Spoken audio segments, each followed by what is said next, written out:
সুপ্রভাত। ভারতীয় উপমহাদেশের ইতিহাসে অন্যতম কুখ্যাত গণহত্যা জালিয়ানওয়ালাবাগ হত্যাকাণ্ড ১৯১৯ সালের ১৩ এপ্রিল অবিভক্ত ভারতের পাঞ্জাব প্রদেশের অমৃতসর শহরে ইংরেজ সেনানায়ক ব্রিগেডিয়ার রেগিনাল্ড ডায়ারের নির্দেশে এই হত্যাকাণ্ড সংঘটিত হয়।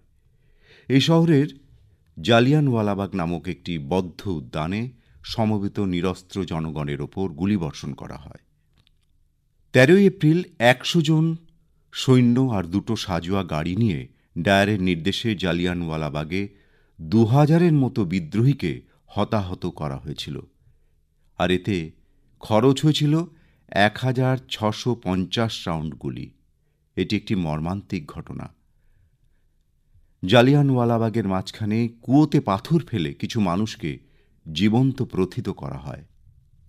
এই হত্যাকাণ্ডের ঘটনায় গোটা বিশ্ব শিহরিত হয়। দেশে বিদেশে সর্বত্র সরকারের নগ্ন স্বৈরাচারের বিরুদ্ধে প্রতিবাদের ঝড় ওঠে। জালিয়ানওয়ালাবাগের ঘৃণ্য ও বর্বরোচিত হত্যাকাণ্ডের প্রতিবাদ জানিয়ে রবীন্দ্রনাথ ঠাকুর ব্রিটিশ সরকারের দেওয়া নাইট উপাধি ত্যাগ করেন। আজ সেই দিন, যেদিন জালিয়ানওয়ালাবাগ হত্যাকাণ্ড সংঘটিত হয়।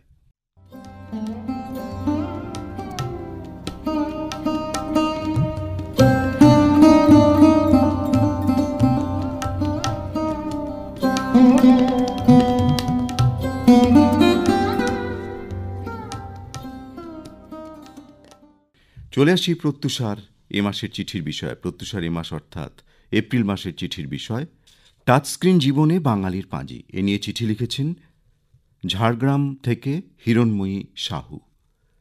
দেখতে দেখতে পুরনো বছরটা অতিক্রম করে একটা নতুন বাংলা বছরে ঢুকে পড়লাম। অনেকের বাড়িতে গোলাপি প্রচ্ছদের বাংলা পাঁজিও কেনা হয়ে গেছে। সাবেকি পুজো আর্চা কিংবা তিথি নক্ষত্রে যাঁরা বিশ্বাসী তাদের পাঁজি না হলে চলে?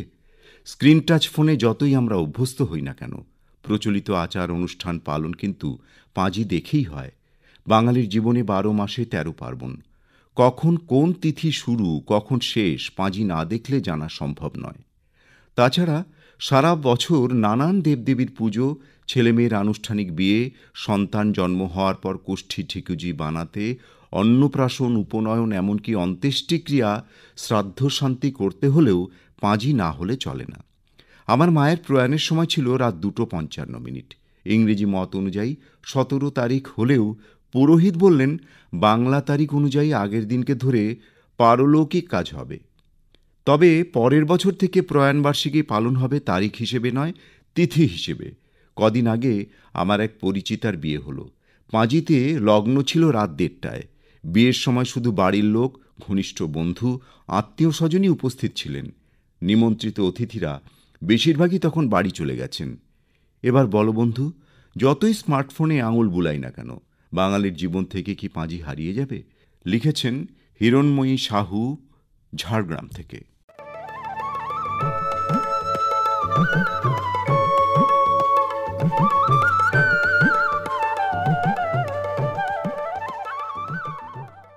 দিলীপ কুমার চন্দ্র, পোদ্দারপাড়া পোস্ট, গড়বেতা, পশ্চিম মেদিনীপুর থেকে লিখছেন, বর্তমান যুগে এক টাচেতেই বিশ্বের এক প্রান্ত থেকে অন্য প্রান্তে এক লহমায় পৌঁছতে পারি, খবর জানতে পারি পৃথিবীর কোথায় ঘটল জলোচ্ছ্বাস বা ভূমিকম্প।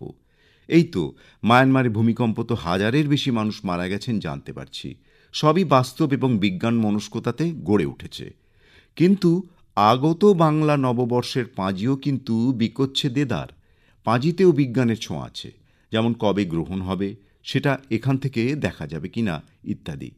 আছে বিভিন্ন পূজার নির্ঘণ্ট, সবই ঠিক আছে। কিন্তু পাঁজিতে যে বিধি নিষেধগুলো লেখা আছে সেগুলো প্রায় অবাস্তব এবং অপ্রাসঙ্গিক। যেমন হাঁচি বা টিকটিকি ডাকলে তৎক্ষণাৎ বাইরে যাওয়া চলবে না, গ্রহণের সময় খাওয়া দাওয়া নিষেধ, তাছাড়া তিথি নক্ষত্র ধরে যাত্রা বিচার, এগুলো সবই অপ্রাসঙ্গিক। যেমন ভাদ্র মাসে লাউ খেতে নেই, মাঘ মাসে মূলা, এগুলোর বাস্তবতা নেই। যাওয়ার ব্যাপারে অনেক বিধি নিষেধ, যেমন শনিবার বারবেলা, তাও দুপুরে চলেছ দক্ষিণ দিকে, কামড়াবে কুকুরে। সোমবারও যেও নাকো ডাইনে, গরু গাড়ি চাপা পড়ে ফেঁসে যাবে আইনে। এরকমভাবে সপ্তাহের 7 দিনই বিধি নিষেধ আছে। তাহলে মানুষ কি ঘরে বসেই থাকবে? কাজকর্ম সবই বন্ধ হয়ে যাবে? পাঁজি পুঁথি দেখো ক্ষতি নেই, তবে তার মধ্যে বিজ্ঞান মানসিকতা কতখানি আছে তা চিন্তা করতে হবে। নিজের ভাগ্যকে দোষ দিয়ে লাভ নেই, কাজ করতে হবে। কবিতায় আছে, আমরা চলি সমুখ পানে, কে আমাদের বাঁধবে? রইল যারা পিছুর টানে, কাঁদবে তারা কাঁদবে। তাই কর্মের মধ্যে সঠিক জীবন গঠিত হবে। পাঁজি পুঁথি কিছু করতে পারবে না। বিজ্ঞান মানসিকতা নিয়ে এগিয়ে চলুন এবং জীবন গড়ে তুলুন। লিখেছেন দিলীপ কুমার চন্দ্র, পোদ্দারপাড়া, পোস্ট গড়বেতা, পশ্চিম মেদিনীপুর থেকে।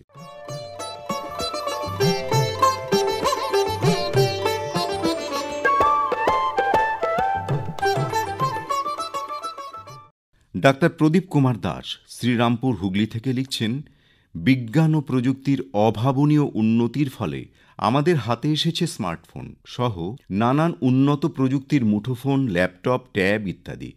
উন্নত প্রযুক্তির সাজ সরঞ্জাম বলা যেতে পারে, ঘরে বসে এখন মুঠোর মধ্যে সারা পৃথিবীর যাবতীয় নারী নক্ষত্র। শুধুমাত্র টাচ করলেই খুলে যায় প্যান্ডেরার বাক্স।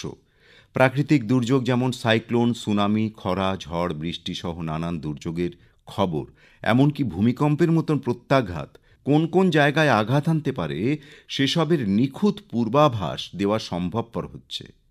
ফলে লোকক্ষয় থেকে সম্পত্তিহানির বিপর্যয় অনেকটাই আগাম সামলে দেওয়া সম্ভব হচ্ছে। তাহলে প্রাচীনকালে লোকজনেরা দিনক্ষণ, মাস, সময় কিভাবে বুঝতে পারতেন? তাদের কাছে সূর্য, চন্দ্র ও গ্রহ নক্ষত্রেরা ছিল অন্যতম ভরসার স্থল। সেই কারণে সৌরমাস, চান্দ্রমাস ইত্যাদির খবরাখবর জরুরি হয়ে পড়ে। তৎকালীন পণ্ডিত ব্যক্তিরা জ্যোতিষ গণনা হিসেবে পৃথিবীর বুকে সৌর চন্দ্রের আবির্ভাব ও তিরোধানকে পর্যবেক্ষণ করতেন মনোযোগ সহকারে। সেই কারণে জ্যোতিষ চর্চার গোড়াপত্তন হিসেবে তৈরি করা হয় একটি পুস্তক, যার নাম পঞ্জিকা বা সংক্ষেপে পাঁজি। ওই পুস্তকে লেখা হতো সারা বছর, অর্থাৎ ৩৬৫ দিন সৌর মাস ধরে কিংবা ৩৫৫ দিন চান্দ্র মাস ধরে দিনক্ষণ, জোয়ার ভাটা, খরা, বৃষ্টির পূর্বাভাস, রাশি, লগ্ন, পুজো পার্বণ এবং বিভিন্ন উৎসব পরবের পুঙ্খানুপুঙ্খ বিবরণ। বর্তমানে যেটা টাচস্ক্রিন মুঠোফোনের মাধ্যমে অনায়াসে করায়ত্ত করা হচ্ছে গুগল, ইয়াহু, হটমেল ও নানা রকম আন্তর্জালিক তথ্য ভাণ্ডারের সৌজন্যে। তাই আজ আর বাঙালি জীবনে পাঁজি বা পঞ্জিকার প্রয়োজন খুব একটা পড়ে না, যদিও তার নস্টালজিক প্রভাব রয়েছে আজও আবাল বৃদ্ধ বনিতার মনে। লিখেছেন ডাক্তার প্রদীপ কুমার দাস, শ্রীরামপুর, হুগলি থেকে।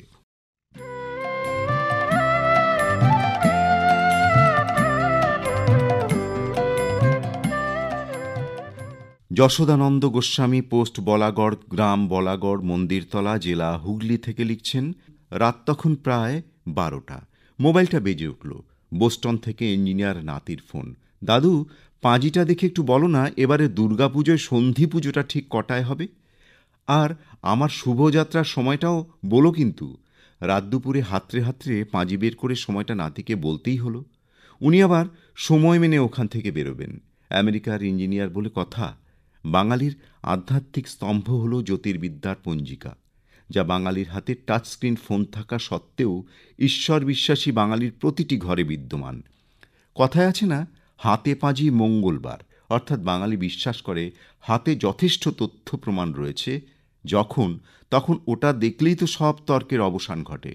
তাই প্রযুক্তিগত সকল সুবিধা অবগত প্রাপ্ত হয়েও বাঙালির আজও কিন্তু পাঁজির উপর নির্ভরতা বিন্দুমাত্র কমেনি। বাঙালির কাছে পাঁজি মানে নির্ভুল গণনা, পাঁজি মানে নববর্ষের সূচনা, আবহাওয়ার পূর্বাভাস, হিসেব কষে গঙ্গার জোয়ার ভাটার সময়ের নিখুঁত নির্ণয়, দৈনন্দিন জীবনে শুভ অনুষ্ঠানের আগাম সূচি নির্ণয়, দেবদেবীর পূজার মন্ত্রজ্ঞান ও পূজা পদ্ধতি বর্ণনা করা, সবকিছুই বাঙালিকে পাঁজি প্রেমে আবিষ্ট করে রেখেছে। বিভিন্ন ব্যবসায়ী গোষ্ঠীও যেমন বিজ্ঞাপনের কাজে পাঁজিকে ব্যবহার করে, তেমনি জ্যোতিষীরাও তাঁদের ভবিষ্যৎ গণনার ক্ষমতা প্রচারে পাঁজিকে ব্যবহার করেন।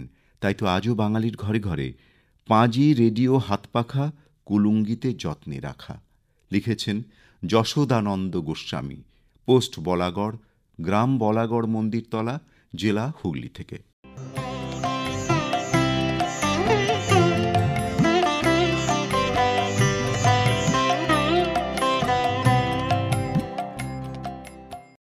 গ্রাম ও পোস্ট গণেশনগর থানা কাকদ্বীপ জেলা উত্তর ২৪ পরগনা সুন্দরবন থেকে লিখছেন সুব্রত সুন্দর জানা।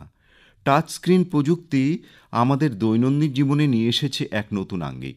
বর্তমান অনলাইন ইন্টারনেটের যুগে স্কুলে ভর্তির ফর্ম ফিল আপ থেকে শুরু করে চাকরির ইন্টারভিউ ফর্ম সবই করতে হয় অনলাইনের মাধ্যমে।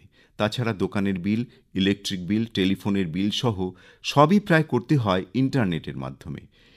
এর জন্য আগে কম্পিউটার ও মোবাইল ফোনে কিবোর্ড এবং মাউস ব্যবহার করতে হতো, শিখতে হতো কিছু টেকনিক ও কমান্ড। আজকাল টাচ স্ক্রিনের মাধ্যমে সবকিছু হয়ে যায় স্পর্শের মাধ্যমে। টাচ স্ক্রিনের অন্যতম সুবিধা হলো এর সহজবোধ্য ব্যবহার। ছোট থেকে বড় সব বয়সের মানুষ সহজেই এই প্রযুক্তি হাতে নিয়ে কাজ করতে পারছেন। শিক্ষা, বিনোদন এবং যোগাযোগের ক্ষেত্রে অভূতপূর্ব উন্নতি সাধিত হয়েছে টাচ স্ক্রিন আসার ফলে। বর্তমানে শিক্ষার ক্ষেত্রেও কাজে লাগানো হচ্ছে টাচ স্ক্রিনের ব্যবহার, যার ফলে উন্নীত হয়েছে শিক্ষক ও ছাত্রের মধ্যেকার সম্পর্ক। তবে টাচ স্ক্রিনের পেছনে কিছু সমস্যা ও চ্যালেঞ্জও রয়েছে। যান্ত্রিক ত্রুটি এবং স্ক্রিনের দাগ ও ক্ষতি এবং অতিরিক্ত ব্যবহারজনিত স্বাস্থ্য সমস্যা যেমন চোখের সমস্যা ও অঙ্গভঙ্গির সমস্যা ক্রমাগত বাড়ছে। তাছাড়া সোশ্যাল মিডিয়ার নেশা অনেকের জীবনযাপনকে প্রভাবিত করছে। তাই সচেতনতার সঙ্গে টাচ স্ক্রিন ব্যবহার করাটা জরুরি। সর্বোপরি টাচ স্ক্রিন প্রযুক্তি বাঙালি সমাজে এক নতুন দীপ্তি এনে দিয়েছে ঠিকই, তবে তা ব্যবহার করতে হবে সাবধানতা ও সচেতনতার সাথে। তবেই আমরা পাব টাচ স্ক্রিন ব্যবহারের প্রকৃত উপকারিতা। লিখেছেন সুব্রত সুন্দর জানা, গ্রাম ও পোস্ট গণেশনগর, থানা কাকদ্বীপ, জেলা দক্ষিণ ২৪ পরগনা, সুন্দরবন থেকে।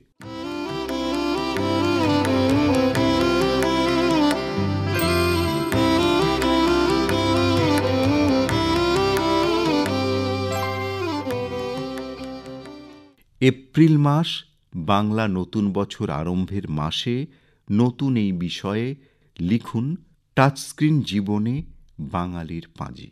চিঠি পাঠিয়ে দিন এই ঠিকানায় airprotyusha@gmail.com। এছাড়াও সাধারণ ডাকযোগেও আপনি আপনার পত্র পাঠাতে পারেন। চিঠি পাঠাবেন ২০০ শব্দের মধ্যে, আর তা পৌঁছানো চাই মাসের ২৫ তারিখের মধ্যে।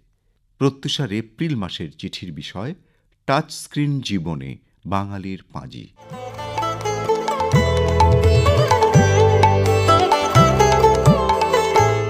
প্রত্যুষা আজ এ পর্যন্ত।